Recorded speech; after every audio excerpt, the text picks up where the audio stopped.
পটুয়াখালীতে বৃদ্ধা মাকে মুরগির খোপে আশ্রয় দিয়েছেন সন্তানরা। দর্শক, একটি মর্মান্তিক ঘটনা জানাতে চাচ্ছি আপনাদের, যা শুনলে আসলে আপনার চোখ থেকে পানি বের হবে। আপনি নন শুধু, যে কোনো হৃদয়বান মানুষের চোখ থেকে পানি ছড়ে। বলা হয়ে থাকে মায়ের পায়ের নিচে সন্তানের বেহেশত, কিন্তু সেই মায়ের প্রতি যখন এরকম অবহেলা করা হয়, জন্ম দিয়েছেন যিনি, সেই মাকে যদি এরকম একটি মুরগির খোপের মধ্যে আটকে রাখা হয়, তাহলে যেন আল্লাহর আরশ কেঁপে ওঠে, সন্তানের জান্নাত যেন হারাম হয়ে যায়।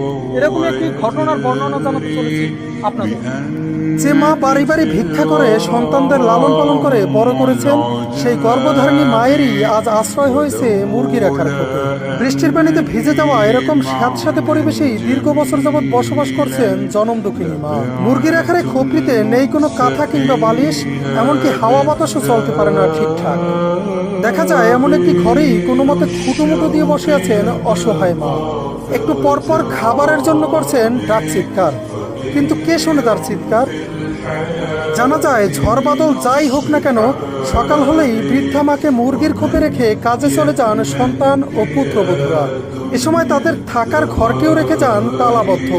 নিরুপায় হয়ে খাবারের আশায় নরবরে শরীর খেলা নিয়েই এবারে ওবারে ছুটে বেড়ান জনম দুঃখিনী মা। সম্প্রতি পা পিছলে আছাড় খেয়ে মাথা ফেটে যাওয়া সহ হাত ভেঙে গেছে বৃদ্ধা মা নূরজাহান বেগমের। সারাদিনের যন্ত্রণায়ও ছটফট করছেন তিনি। এছাড়াও একটু পানি খাওয়ার জন্য করছেন তীব্র আহাজারি, কিন্তু একাকী বাড়িতে তার এই করুণ আহাজারি শোনার জন্য কেউ নেই। কারণ আদরের ছেলেরা যে ঘর তালাবদ্ধ রেখে সকালবেলায় চলে যান এদিক সেদিক, ফেরেন আবার সন্ধ্যায়। সম্প্রতি বন্যা হওয়ার কারণে জোয়ারের পানিতে থই থই করছে নূরজাহান বেগমের খোপটির চারপাশ। এতে যেন তার মধ্যে কাজ করছে এক অজানা আতঙ্ক।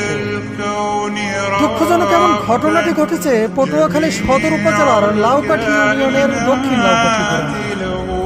অবহেলিত বৃদ্ধা মায়ের দুই সন্তানদের কাছে এ বিষয়ে জানতে চাইলেও তাদের কোথাও খুঁজে পাওয়া যায়নি। 10 মাস 10 দিনের